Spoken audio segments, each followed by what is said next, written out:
¿Qué tal? Bienvenidos. Muy bien, estamos en otra capacitación. En este caso vamos a estar hablando de iniciación deportiva, construcción integral de un deportista a mediano y largo plazo. En estas etapas tan sensibles que es el deporte infantil y juvenil, que son las etapas de construcción, de armado de las bases futuras de un deportista a largo plazo, vamos a ir trabajando de manera integral varios aspectos que rodean tanto el desarrollo metodológico, la planificación y todas las áreas que están de una manera sincronizada y coordinada para que el deportista en edades infantiles y juveniles ya vaya proyectando su carrera en edades adultas. En este caso vamos a estar hablando de los principios biológicos, técnicos, pedagógicos del deporte infantil y juvenil. Estos principios o estas leyes, ¿sí?, que tienen su sustento científico a través de años y años de investigación y que son como normas básicas las cuales todos deberíamos atender y ocuparnos y entenderlas,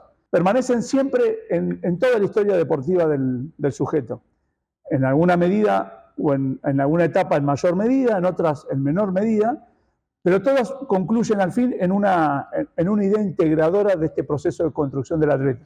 Y es muy importante conocerlo y entenderlo para después poder aplicarlo. Quizás no lo hacemos conscientemente en una sesión de trabajo, en una clase, pero sí saber que están en ese momento, se están dando varias situaciones en las cuales yo puedo interpretarlas. Ustedes van a ver en esa gráfica un abanico de disciplinas deportivas y deportes en cuestión, los cuales son bastante variados y que tienen tres componentes claros. Uno es el componente de la resistencia, otro es el componente de la fuerza y el componente combinado con la velocidad.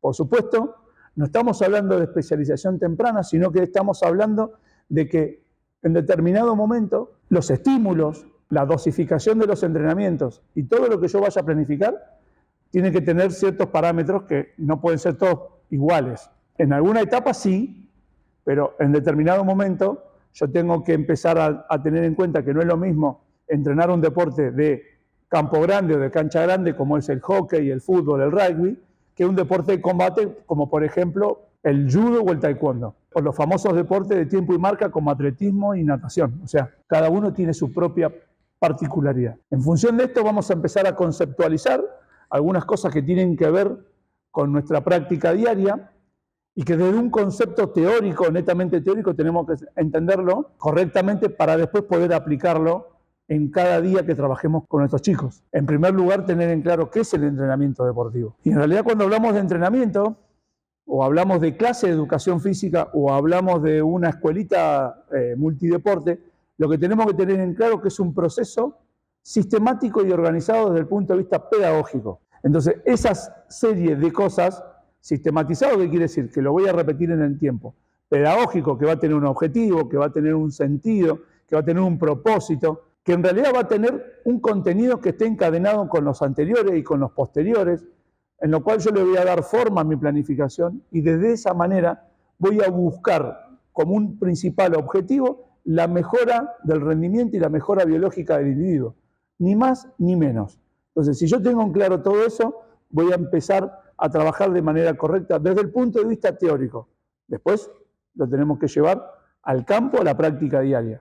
Entonces, ¿cuáles son mis herramientas? Bueno, las herramientas en las cuales yo me voy a basar para poder diseñar este proceso pedagógico, y el proceso pedagógico tiene que ver con la relación docente-alumno, profesor-alumno, entrenador-deportista, donde todos aprenden y donde todos enseñan, donde el proceso de enseñanza-aprendizaje está presente en todo momento. Y no es una relación lineal del profesor hacia el alumno, donde solamente hay una persona que enseña y solamente hay una persona que aprende, sino que los dos nos ayudamos mutuamente a mejorar este proceso de enseñanza-aprendizaje, teniendo en cuenta ciertas condiciones y teniendo en cuenta estas herramientas que son los principios, que es como una especie de rompecabezas. Ese rompecabezas que son los principios pedagógicos, los principios técnicos, van todos en una comunión a lo largo del proceso deportivo. Y ustedes ven ahí una lista de todos los principios que rigen el entrenamiento deportivo. Esa lista es larga, es grande. Cada una de ellas responde a una serie de cuestiones básicas y fundamentales para poder avanzar en este proceso. Vamos a ir detallando algunas con más acento y con más atención, porque estamos hablando de deportes infanto-juveniles o de un estadio infanto-juvenil. Uno de los principales que no tiene edad alguna es el principio de individualidad biológica. Este es un aspecto sumamente importante a la hora de planificar, ya sea para un deportista que tiene 12, 13 años, que está iniciando su proceso, que tiene al menos 2 o 3 años ya de trabajo sistematizado, y para un deportista de 40 años que está en la curva final de su carrera. Entonces, es como que están en dos polos opuestos, uno en el principio y otro en el final, pero a los dos hay que atender de la misma manera, desde el punto de vista de la individualidad. ¿Por qué? Y porque no es lo mismo entrenar a una persona que está en sus inicios que en su final de carrera, con todo un historial previo de 20, 25 años, deportivamente hablando, ¿no? No es lo mismo entrenar a una persona que quizás trabaja y estudia y está involucrado en el deporte amateur, que lo hace por hobby, que entrena 2 o 3 veces por semana, o que va a clases 2 o 3 veces por semana, que un deportista profesional que percibe una remuneración y que vive de su trabajo, que es la actividad deportiva, y que quizás entrena todos los días. No es lo mismo ese atleta que tiene objetivos de competencias de alto nivel que un deportista que está construyendo su carrera deportiva y que está intentando insertarse en el ámbito deportivo competitivo. Teniendo en cuenta esta variabilidad, tenemos que tener en claro ciertas situaciones. Lo mismo sucede con aspectos que tienen que ver con la nutrición, con el descanso, con el género. Hay cuestiones que, por ejemplo, en deportistas mujeres tiene una incidencia sobre su ciclo menstrual, que en varones no está. Entonces también tenemos que tener esa salvedad de poder dosificar cargas, tener en cuenta esta situación en particular. ¿Por qué? Y porque generalmente podemos cometer el gravísimo error de entrenar a todos por igual, de manera estandarizada. Y eso no es correcto y no responde a este principio. Por lo tanto, este principio es fundamental en toda la carrera deportiva del sujeto. El principio que vamos a ver ahora, que es el principio de multilateralidad, es un principio que responde básicamente a este tipo de edades, a este tipo de sujeto que es el de iniciación deportiva, donde el enfoque está dado en mostrarle al atleta una serie de variabilidad de estímulos deportivos, de estímulos motrices, lo que comúnmente llamamos como alfabetización motora, en donde yo pongo siempre el mismo ejemplo que un chico en edad escolar, en los primeros años de su escolarización, uno de sus objetivos principales es leer y escribir. Entonces se empieza a alfabetizar. Desde el punto de vista motor es exactamente lo mismo. Las habilidades motoras básicas, los movimientos básicos como el correr, saltar y lanzar. Todo este bagaje motor que tiene que hacer que el individuo se enriquezca desde ese punto de vista para después, en otro momento, incorporarlo a su actividad deportiva. Por lo tanto, es necesario entender esta parte, que en estas edades de formación, el aprendizaje motor es fundamental, en esas edades que ustedes ven entre los 9 y los 12 años, teniendo en cuenta que el sistema nervioso central ya ha terminado su desarrollo casi completamente a los 6-7 años. Ahora tenemos este principio, que es el principio de continuidad. Es algo que por ahí está como subyacente y que lo tenemos que tener en claro, que esto es básicamente uno de los ejes centrales del proceso formativo del deportista, donde yo voy a empezar a incorporarle al atleta hábitos de todo tipo, del descanso, la nutrición, los procesos biológicos, pero sin lugar a dudas voy a empezar a incorporar a este sujeto el estar en las clases, no interrumpirlas,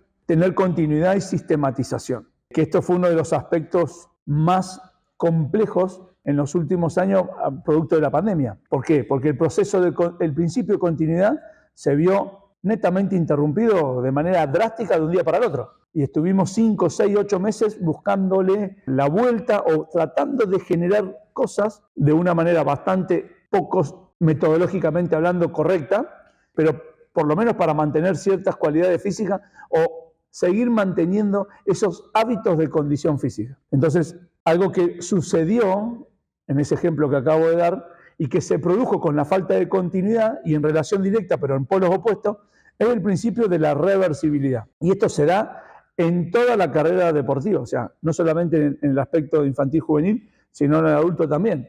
¿Qué quiere decir esto? Y que si yo no continúo con un proceso sistemático, empiezo a perder con el correr del tiempo y de las semanas esa condición física que había ganado. Por ejemplo, después de 2 meses de trabajo, donde yo mejoré algunos aspectos de la fuerza, por ejemplo, si yo interrumpo durante 2 o 3 semanas, voy a estar perdiendo prácticamente todo lo ganado. Y voy a necesitar otros 2 meses para poder volver a estar en la condición física anterior. Entonces, imagínense esto con faltas reiteradas por X cuestiones o con una lesión, no traumática ni grave, pero una lesión al fin donde interrumpe el proceso de trabajo. Bueno, sepan que el principio de continuidad y el principio de reversibilidad conllevan un montón de cosas que necesitamos en algunos casos profundizar y en otros casos evitar. Seguimos trabajando. Bien, uno de los principios más importantes en esta etapa infanto-juvenil es el principio de sobrecarga. ¿Por qué? Bueno, como decíamos recién, yo lo voy a estar insertando al sujeto, al alumno, al profesor, en un proceso de incorporación de hábitos.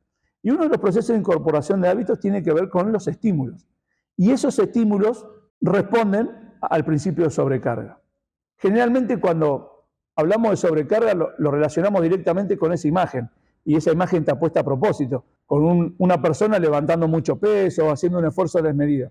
Y en realidad sobrecarga no es ni más ni menos que planificar, distribuir esa planificación a lo largo del año, tener en cuenta las competencias si las hubiera e intentar acomodar todo ese rompecabezas de cargas, de competencias y de entrenamientos de una manera tal que el deportista mejore y no empeore. Ahora lo vamos a ver con otro principio que es el síndrome general de adaptación, cómo yo puedo, sin respetar el principio de sobrecarga, yo puedo empeorar la condición física del alumno. Y es algo que uno no lo hace a propósito. Pero si desconoce algunas cuestiones, inevitablemente vamos a lograr que el alumno empeore e involucione. Y es todo lo contrario a lo que queremos como objetivo primario, que lo hablamos al principio de esta charla, que es la mejora biológica del individuo y la mejora del rendimiento.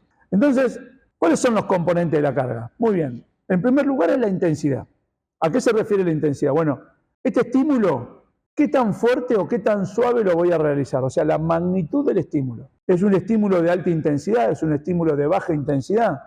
¿Es un estímulo de moderada intensidad? Bueno, todas esas cosas yo las puedo ir graduando. Además, la puedo hasta colorear a modo de semáforo. Trabajo alta intensidad, será un color rojo. Si trabajo moderada o media intensidad, puedo trabajar con un semáforo de color amarillo. Y si algo de baja intensidad o el famoso regenerativo, color verde. Lo puedo ir mirando hasta en una especie de planificación anual, cómo lo puedo ir coloreando y voy a ir entendiendo cómo vamos a ir graduando esas intensidades. Después esa intensidad, ¿cuánto dura? No es lo mismo que dure 10 minutos, que dure 20, que dure 1 hora. El encuentro deportivo es un estímulo de alta intensidad. Vamos a suponer que yo tengo un encuentro deportivo el día domingo. Bueno, el día domingo es mi estímulo de alta intensidad. Y lo tengo que incorporar en mi semana de trabajo, lo tengo que incorporar como un estímulo más. Entonces tengo que tener en claro cuánto dura, qué tan intenso es, cuántas veces lo voy a repetir. Estamos hablando del volumen, o sea, qué cantidad de veces voy a repetir esto. Y esto lo puedo medir en minutos, lo puedo medir en kilómetros, lo puedo medir en metros, puedo tener encuestas individuales, ¿sí? Hoy en día nos permiten los formularios Google armar unas encuestas donde el deportista responde 4 o 5 preguntas y uno puede tener una graduación de esa intensidad, de ese estímulo, ¿sí? De una manera subjetiva.